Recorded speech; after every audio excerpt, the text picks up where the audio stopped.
démocrates du monde entier, les amis qui nous suivent à travers le monde, en Afrique, en Asie, en Amérique du Nord, éventuellement en Europe, nous tenons à vous souhaiter une bonne soirée. Nous sommes bien le 24 décembre 2017, puisque nous sommes encore ici à Toronto, Canada. Nous voulons parler ici, revenons un peu sur les décisions du Fonds monétaire international.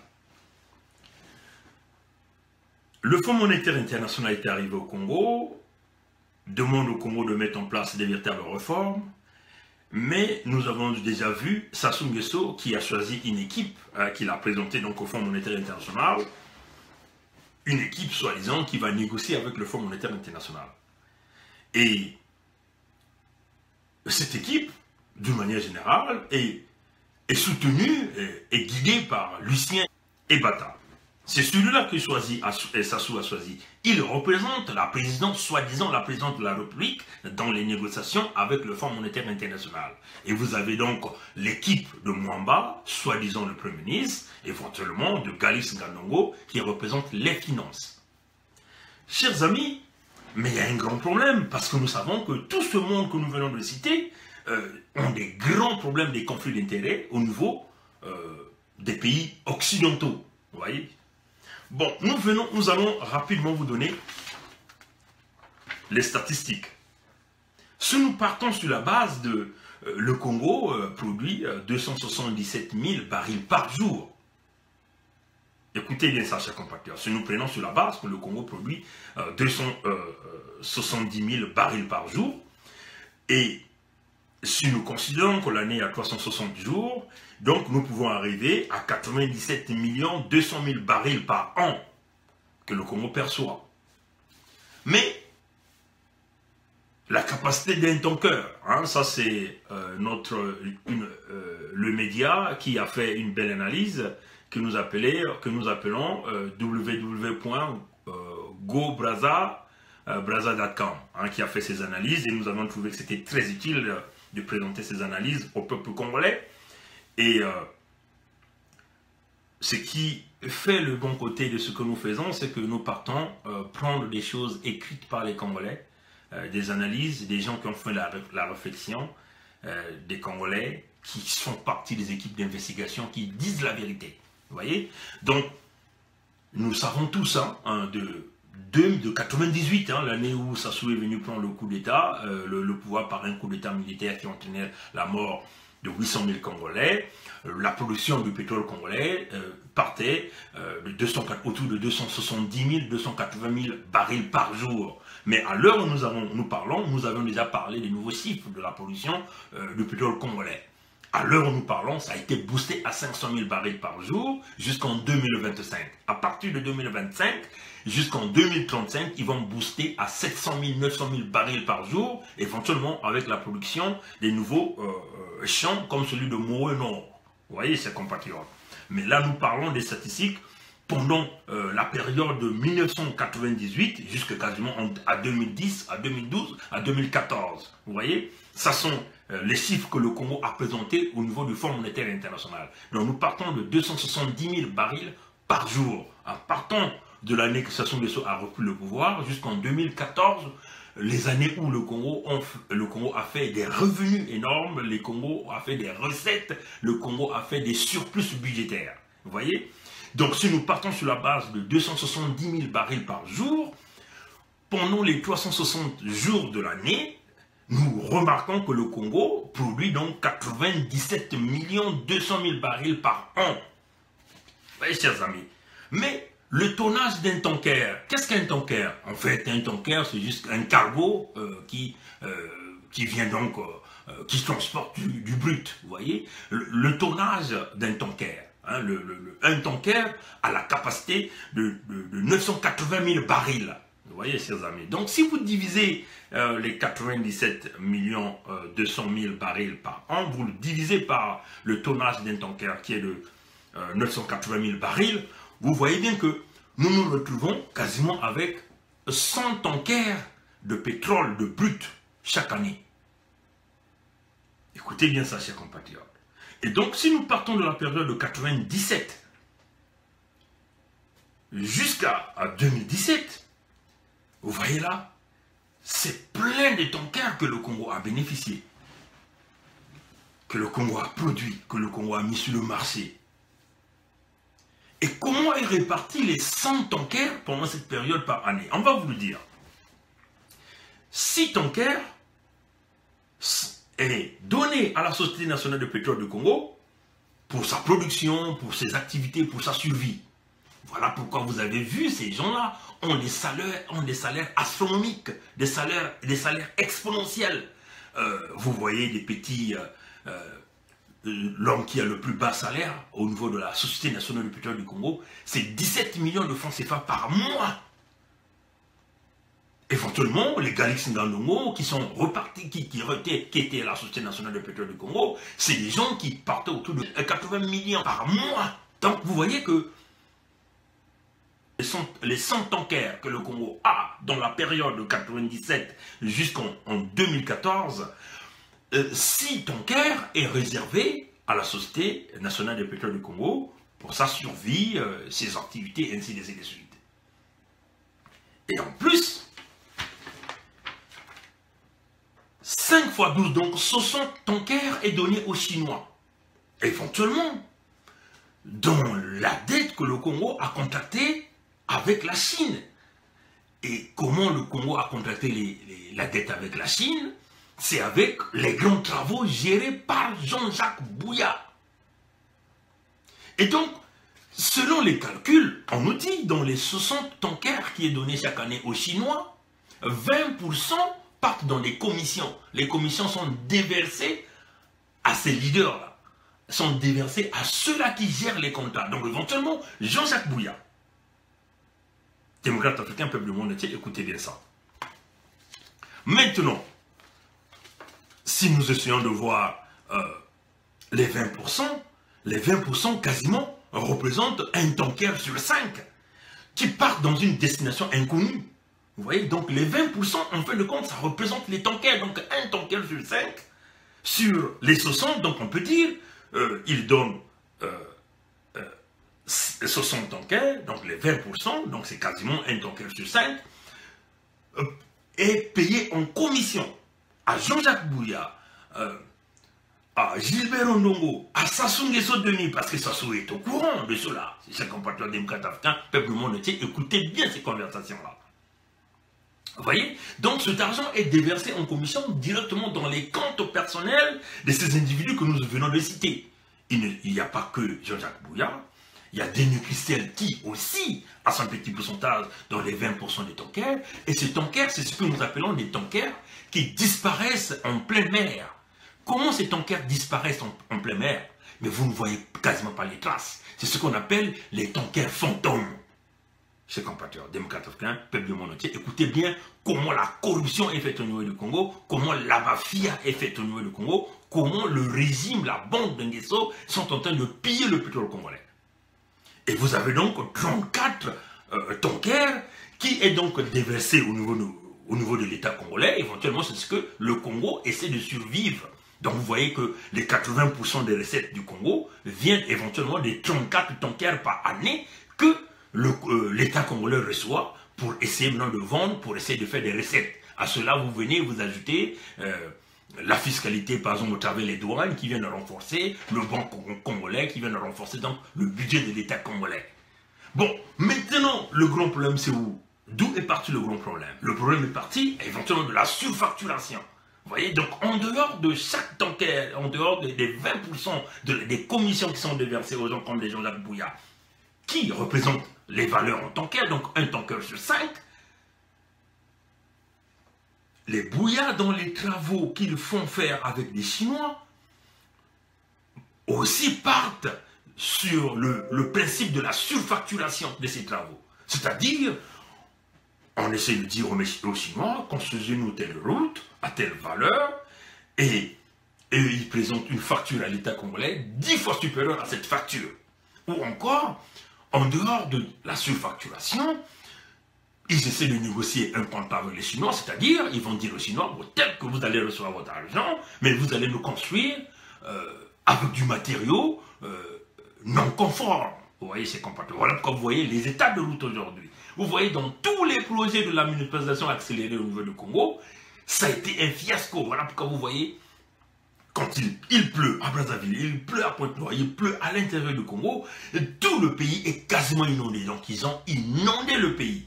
Voilà pourquoi dans les vidéos précédentes nous allons parler comment Jean-Jacques Bouya, la bande à Sassou, ont volé le Congo en volume. C'est-à-dire, nous avons donné par exemple des exemples. Si par exemple on peut dire que 1 centimètre de bitume peut coûter $1, vous voyez, c'est un exemple simple. Donc, Bouya va arriver, il va dire aux Chinois, bon, écoutez, c'est 1 centimètre, c'est $1, mais vous allez mettre sur la facture d'une manière légale à $10 le 1 centimètre. Vous voyez, mais encore, Bouya, qu'est-ce qu'il faisait? Sur les 1 centimètre, il demandait aux Chinois de construire seulement 5 centimètres. Donc, sur les achats du matériau, il a encore suturé.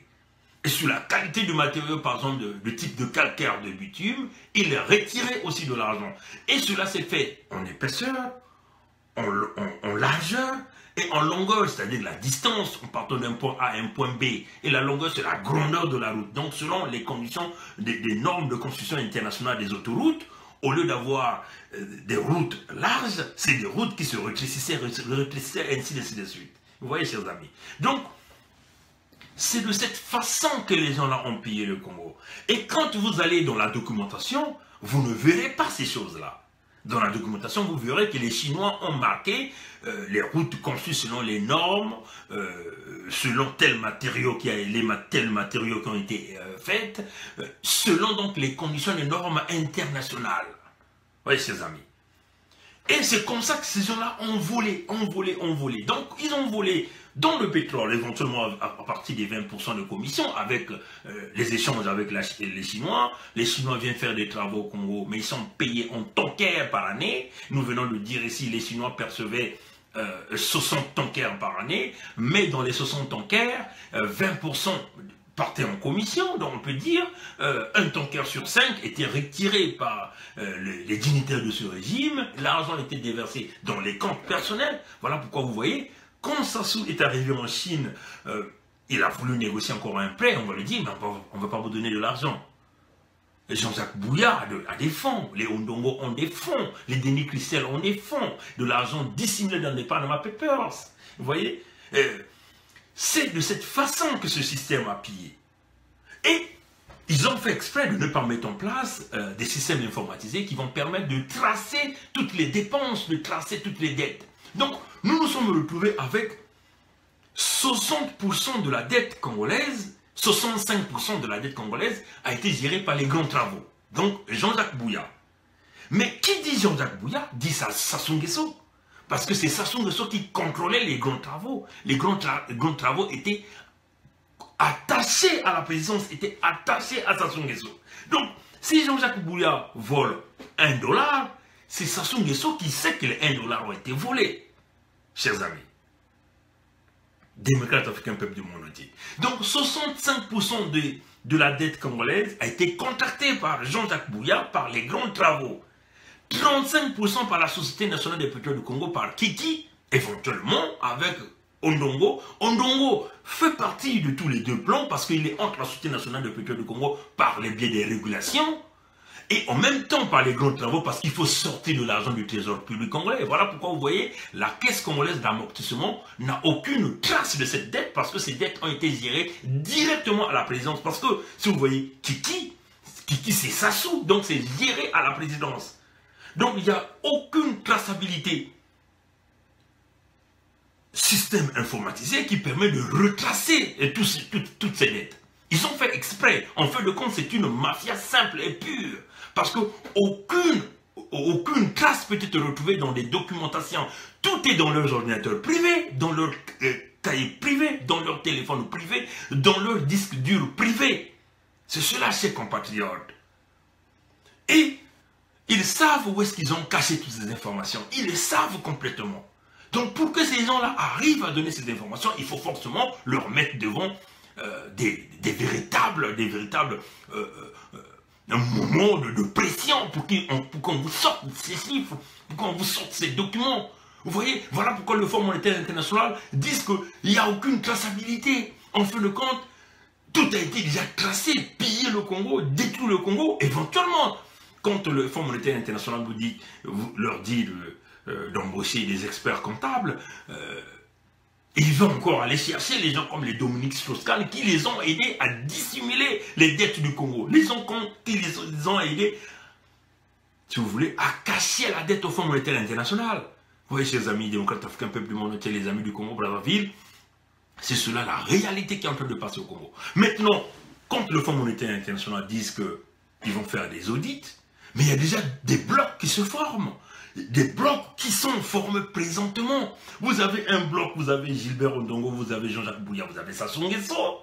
Vous avez un autre bloc, vous avez des gens comme les Dominique Okemba, vous avez tous ces généraux-là comme les Ndengue, et vous avez le bloc de Kiki. Mais qui est au centre de tous ces blocs? C'est Sassou Denis, chers amis. Donc vous voyez que même si vous venez avec des audits, vous ne trouverez rien. Qui va auditer qui?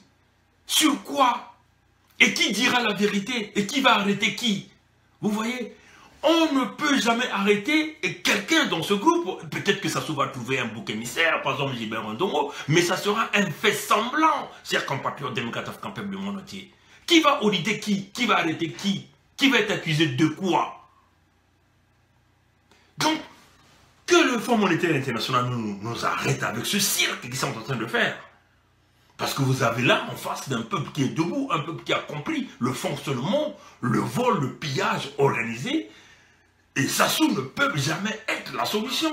Donc, que les amis du pôle qui viennent nous dire que bon, c'est d'abord le pôle qui souffre, qu'ils comprennent que l'apocalypse économique, que nous sommes aujourd'hui dans l'armageddon économique, il faut le dire, ces compatriotes démocrates africains, peuple du monde entier, les amis du Congo-Brazzaville, les leaders de ce monde, nous sommes dans l'armageddon économique au Congo-Brazzaville. C'est cela, les chiffres que nous venons de vous donner, qui viennent des gens qui font des recherches. Et nous aussi, nous allons, il faut lire pour aller chercher ces informations. Vous voyez, chers amis. Alors, peuple du monde entier, démocrate africain, peuple du monde entier, vous comprenez que même quand on vous parle des audits, rien ne sortira de ça. Le peuple congolais va continuer à souffrir. Le travailleur congolais va continuer à souffrir. Le salarié congolais ne percevra jamais son salaire en temps normal. Le boursier congolais, l'étudiant congolais n'aura jamais sa bourse. Le pensionnaire congolais, qui a pourtant déjà contribué l'argent de sa pension, n'aura rien. N'aura rien, chers compatriotes. Il n'y aura jamais d'issue avec Sassou. Jamais du tout. Jamais. Donc, battons-nous, chers compatriotes démocrates africains, que nous rentrions dans 2018, c'est l'année, ça soit une année décisive. Il faut l'équilibre des forces militaires pour déboulonner ces gens-là à cette place. Tant que nous n'aurons jamais mis en place l'équilibre des forces militaires, ils vont continuer à bâillonner le peuple, ils vont continuer à massacrer les populations. Après le Poul, ils iront dans la Bouenza, dans la Lekumu, dans le Kwilu, parce que leur plan de destruction du Congo est déjà bien tracé. Ils ne font que s'amasser de l'arsenal militaire. Ils ne font que recruter les jeunes dans leur environnement. Pourquoi ils ne font pas le ramassage des armes au niveau du nord du Congo? Alors, chers amis démocrates africains, peuple du monde entier, tel était le coup de gueule de Noël. Et nous pensons que les Congolais vont penser qu'il est temps que réellement la conscience se mette là, que le Congolais ne soit pas perturbé, de rentrer dans le jeu que Sassou Nguesso a fait.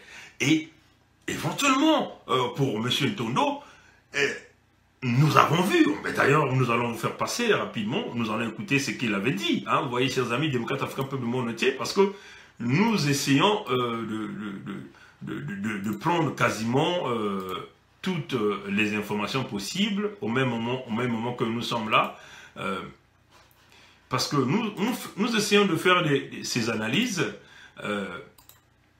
pour que le monde comprenne qu'il est très important, pour nous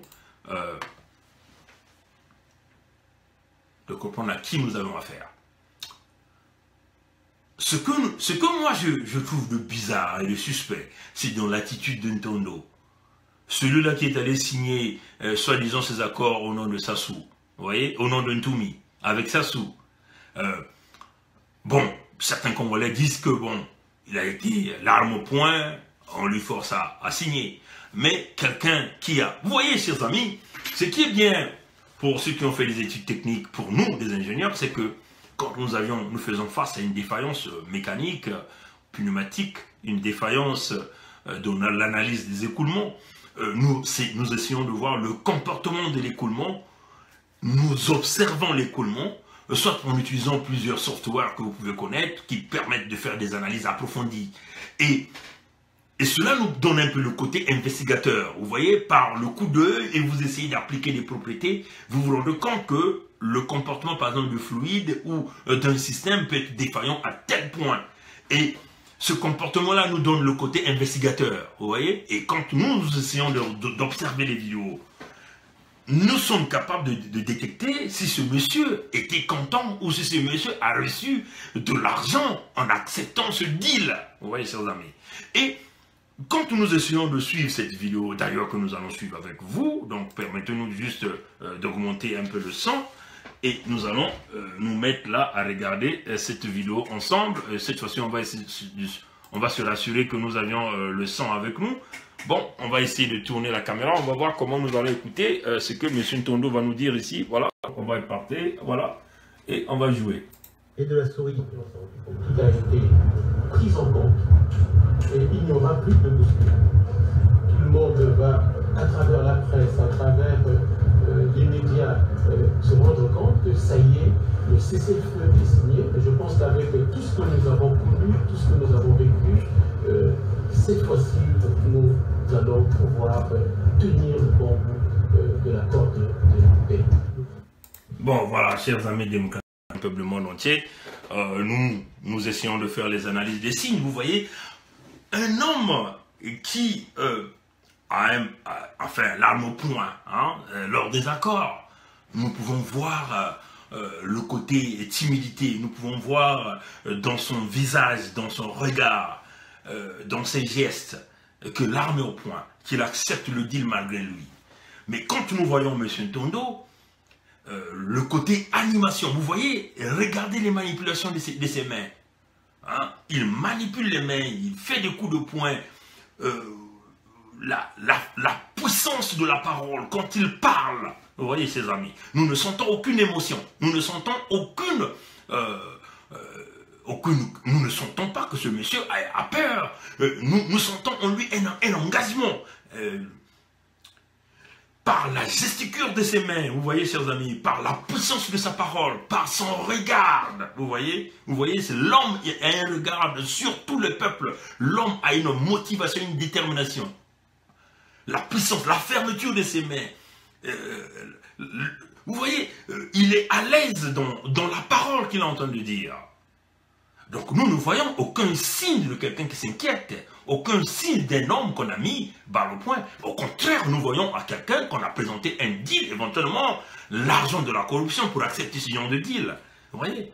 Donc c'est une façon ici de dire encore à nos compatriotes ressortissants du département du Poul que vous êtes trahis par vos propres leaders. Mais cela ne doit pas nous distraire. Nous devons être unis en tant qu'un peuple pour lutter contre ce genre d'individus qui veulent engager, qui prennent seuls des décisions au nom du peuple. Des gens qui arrivent à détruire les populations seules parce qu'ils ont reçu de l'argent, on les a promis de l'argent. Et ce comportement-là, nous ne pouvons plus jamais l'accepter. Aller en rang dispersé pour aller résoudre des problèmes avec un manipulateur du rang de Denis Sassou Nguesso ne peut jamais être la solution. Nous venons de vous expliquer comment le pétrole est géré, comment ils ont pillé, ils ont amené l'apocalypse économique qui aujourd'hui est devenu l'armageddon économique au Congo de Brazzaville par les tankers que le Congo a eu à recevoir pendant la période de 1998 jusqu'en 2014. 100 tankers par an, vous voyez, 6 tankers à la SNPC, 60 tankers aux Chinois, dont 20% de ces tankers partent dans les commissions que ces gens aperçoivent. Et vous avez 34 à la gestion de l'État qui ont encore des commissions à l'intérieur. Vous voyez, chers amis démocrates africains, peuple du monde entier. Attention à nos compatriotes de la diaspora dans les émotions. Vous voyez, parce que vous voyez, ce monsieur Ntondo, aucune crainte. Vous voyez en lui quelqu'un qui n'est pas dérangé dans ce qu'il est en train de dire, la motivation, la détermination.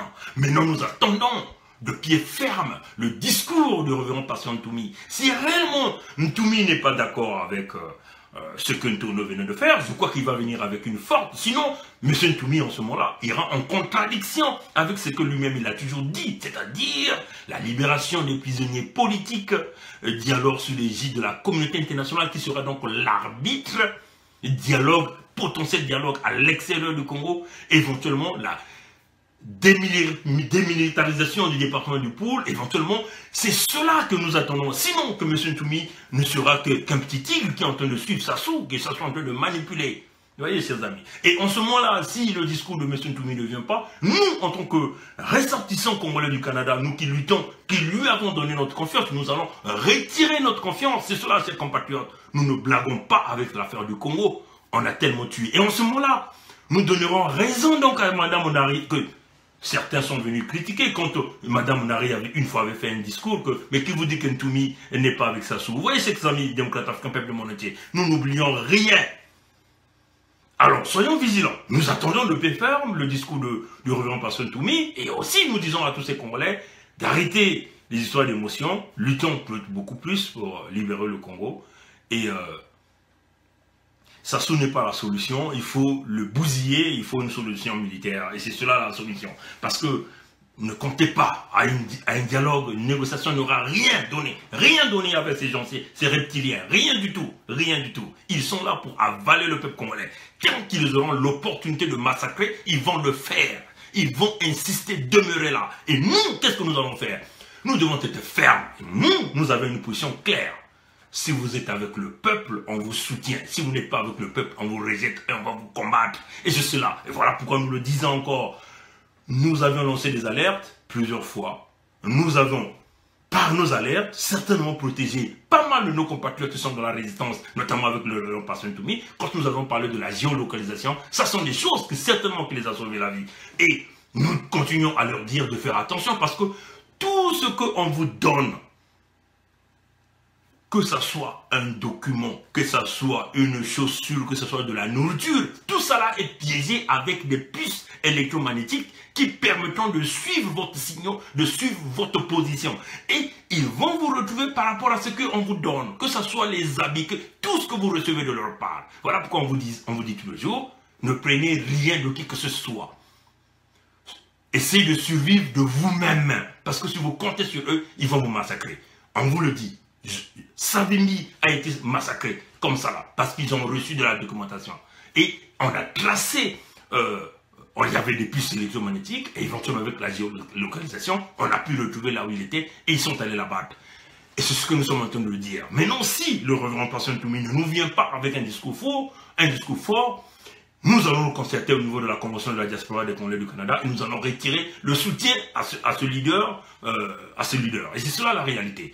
Et nous allons combattre tout cela qui complote pour les peuples pour des besoins individuels. Vous voyez, chers amis. Et nous ne sommes pas là avec des émotions. Nous le disons de vive voix et clairement au peuple congolais. Et c'est cela notre position. Vous voyez, chers amis. Voilà un peu le gros message de Noël. Et on vous souhaite bonne fête de Noël.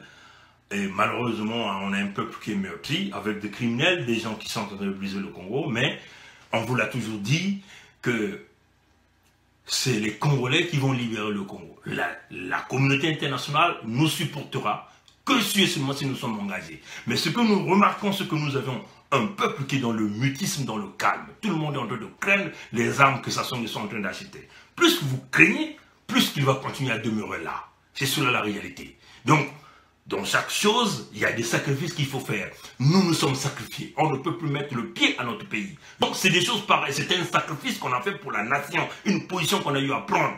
Donc, tout un chacun de nous doit se sacrifier pour cette nation-là. Tous mettons la pierre à l'édifice pour sauver le Congo.